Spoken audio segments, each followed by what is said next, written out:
Welcome to today's deep dive. If you follow corporate trends, or, well, honestly, if you just pay attention to how businesses operate on a day-to-day basis, you know that the power dynamic between a company and its employees could get, Complicated. yeah, incredibly complicated.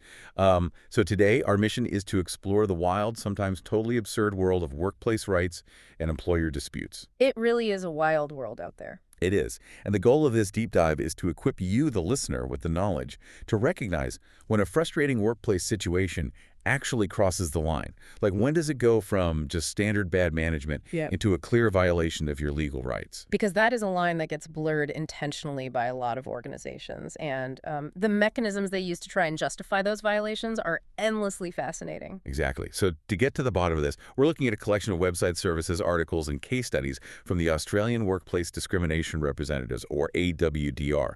They're a firm of workplace relations specialists. They've got over 30 years of experience, and I think it's over 16,000 clients they've supported. That's right, yeah. And the real-world scenarios we're diving into today are just staggering.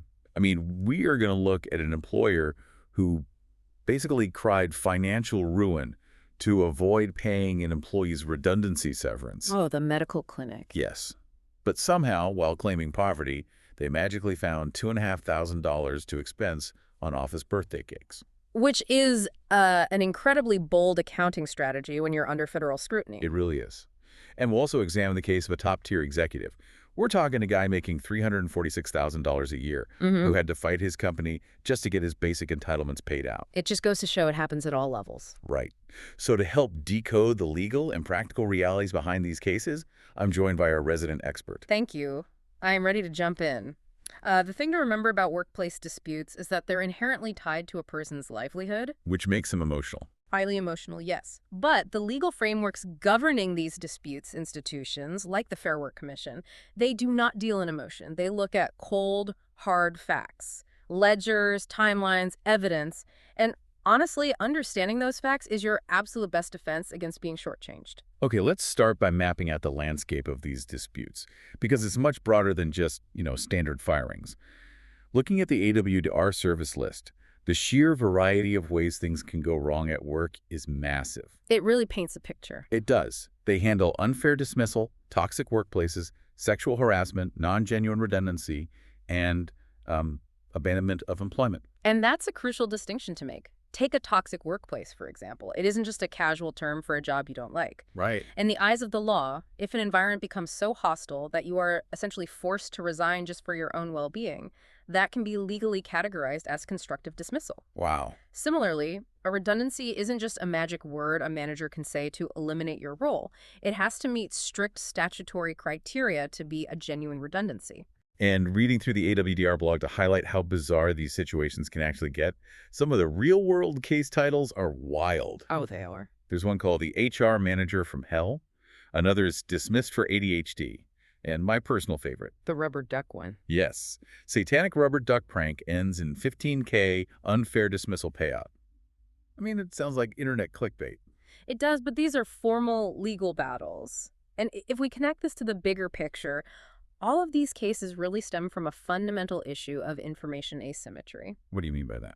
Well, everyday workers are often entirely unaware of their rights. The Fair Work Act, equal opportunity laws, they are dense, complex pieces of legislation. Yeah, nobody's reading those on the weekend. Exactly. And employers sometimes rely on this ignorance. They calculate it into their risk models, banking on the fact that an employee won't question a payout figure. Which brings us to the role of firms like AWDR. Now, based on the source material, they are not a law firm. Correct. They are non-lawyer workplace specialists. Their function is to provide strategic guidance, mediation, and representation. To kind of level the playing field. Precisely. They operate 7 days a week, and for certain claims, they work on a no-win, no-fee basis. Which is huge if you've just lost your income. Exactly. It ensures that a lack of upfront capital doesn't stop someone from pursuing a legitimate grievance. Okay, let's unpack this with our first major case study. This is the $2,500 birthday cake defense. This is a classic. It's wild. So the setup involves a company called Freeway Family Doctors.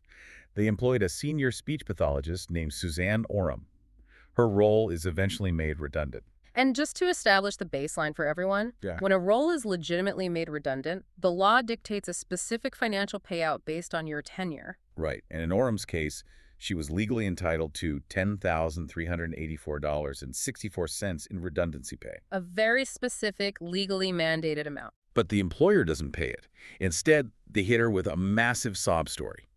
They apply to the Fair Work Commission to slash her payout from 4 weeks down to just one single week, Using what's called an incapacity to pay application. which they claimed was due to severe financial distress. I mean, they submitted paperwork citing a $30,000 quarterly deficit, Right. a projected $71,000 loss over 2 months, a $50,000 tax bill, and $17,000 in credit card debt. On paper, they look like a business in a complete death spiral. But here's where it gets really interesting, because Orum didn't just accept this. She strikes back.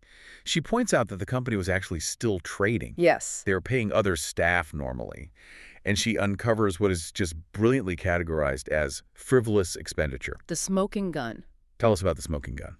Well, she discovered that during the exact same 2-month period where the clinic claimed they were completely broke, too broke to pay her redundancy, they had spent $2,500 on office birthday cakes, cards, and catering. $2,500 on cake, In just 2 months. while telling a senior employee they couldn't afford to pay what she was legally owed. That is just, I mean, it's brazen. It is. And it wasn't just the cakes. She also pointed out they had a fleet of vehicles valued at over $173,000. Wow. And a heavy reliance on virtual assistants rather than restructuring to save money. So how does the Fair Work Commission react to this? I mean, they're looking at the ledger. The FWC was very analytical. They noted the company still had a very high trading income, over $914,000 in just 1 quarter. Nearly $1 million in revenue. Exactly. So the FWC found that the cash flow issues were entirely self-imposed. But there's a crucial legal detail here, and it's what the commission called recklessness. Recklessness, how so? The FWC pointed out that the employer was actively continuing to hire brand new staff while simultaneously standing before the commission claiming poverty. Wait, so they're expanding payroll while saying they can't pay severance? Yes. And the commission sharply reprimanded them, basically saying you can't claim incapacity to pay while taking on new financial liabilities. Didn't the clinic also try to defend keeping their expensive company cars? They did. They argued that selling their cars didn't make business sense. Business sense. Right. And the FWC sharply countered that. They said, look, if you are applying for a waiver because you're broke, you are way past the point of long-term business sense. Your only focus should be avoiding total insolvency. So the outcome here is a complete victory for Orum. The appeal was dismissed, and the employer was forced to pay the full $10,384. Which is exactly what should have happened. It just proves you have to look behind the curtain. Absolutely. Yep. Okay, I want to transition to our second case study now. Because it's easy to look at a medical clinic and think, well, that's just a small business making amateur mistakes. Right, but it happens everywhere. Exactly. This happens to top executives, too. And the Magnum Australia case is the perfect example. The CTO case. Yes. So we have Dr. Daniel Jewell. He's a chemical engineer and the chief technology officer, earning $346,000 a year. A very senior, highly compensated role. But over the course of his time there, he makes 30 formal and informal complaints. He's raising major red flags about safety protocols and management. And shortly after, he's fired. The company claims it's just a restructure. Which leads to a massive dispute. Right. He files a general protections claim for unlawful termination, arguing the restructure was fake and he was fired for complaining. And he also sues for the denial of $70,000 in basic entitlements. Notice pay, redundancy, accrued leave. Exactly. Now, I want to pause on the unfair dismissal part because you broke down a really fascinating legal mechanism here from the sources. The reverse onus of proof. Yes. What's fascinating here is how this works. Can you explain that? Sure. So normally in civil law, if you make a claim, you have to prove it. But in these specific general protections cases, the law flips it. The employer, not the employee, must prove they didn't fire the person for a prohibited reason. Magnum Australia had to legally prove they didn't fire him because of his safety complaints. That seems like a really high bar for a company to clear. It is. But surprisingly, the employer actually won this part of the case. They did? Yes. They provided enough documentation to convince the court that the restructure was a genuine commercial need for the startup. So the termination itself was ruled lawful. Good, but that's only half the story, because we have to talk about the 70 grand. The withheld entitlements. Right. The company took 3 months to pay Dr. Jewell his $70,000. And when they're dragged into court to explain why they withheld the CTO's money for a quarter of a year, their excuse is just, it's the ignorance defense. They claimed they literally did not know.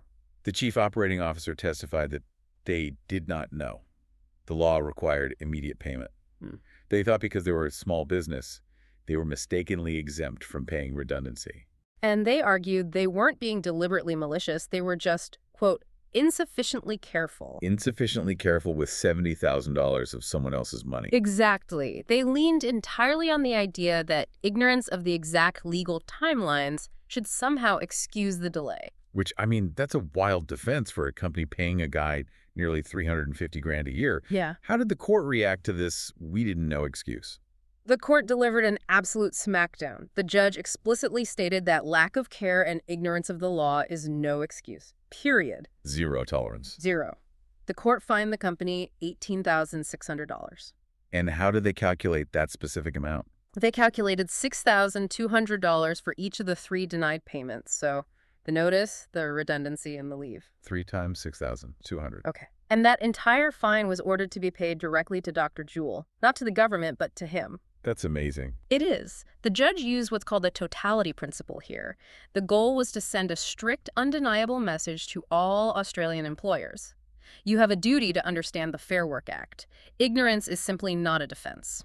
So, synthesizing all of this, Yeah. what does this all actually mean for you, the listener? Why should you care about a clinic's birthday cakes or a CTO's delayed payout? Well, the core lesson is that employers will constantly try to use a hard luck story or feign complete ignorance to avoid paying what they owe. Right. But the law and institutions like the Fair Work Commission, they look at actions. They don't look at words. They look at your hiring practices, your frivolous spending, and the strict statutory timelines. Which means if you find yourself facing an unfair dismissal or a toxic workplace, or you're being denied your redundancy because of some supposed cash flow issue, you shouldn't just accept the employer's first answer. Never accept the first answer if the facts don't align. Exactly. You have rights.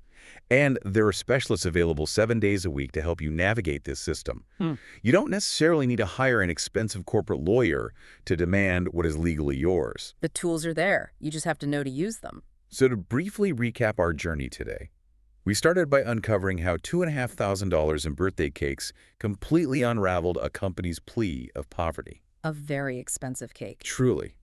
And then we discovered that even if a redundancy is completely genuine, that doesn't excuse an employer from paying your entitlements on time. Ignorance of the law is never a valid excuse. And I think this raises an important question for you to consider as we wrap up. Oh, absolutely. What's the takeaway? Think about this. If an employer's financial health or their sudden quote-unquote ignorance of the rules becomes a convenient excuse for denying you your basic rights, what other ethical corners might they be quietly cutting behind the scenes in your workplace? Wow. That is definitely something to think about. If they'll cut corners on your paycheck, where else are they cutting them? Exactly. Well, thank you so much for joining us on this deep dive. It's been incredibly eye-opening. We hope this empowers you to look a little closer at the realities of your own work environment. Stay curious, stay informed, and always know your worth in the workplace.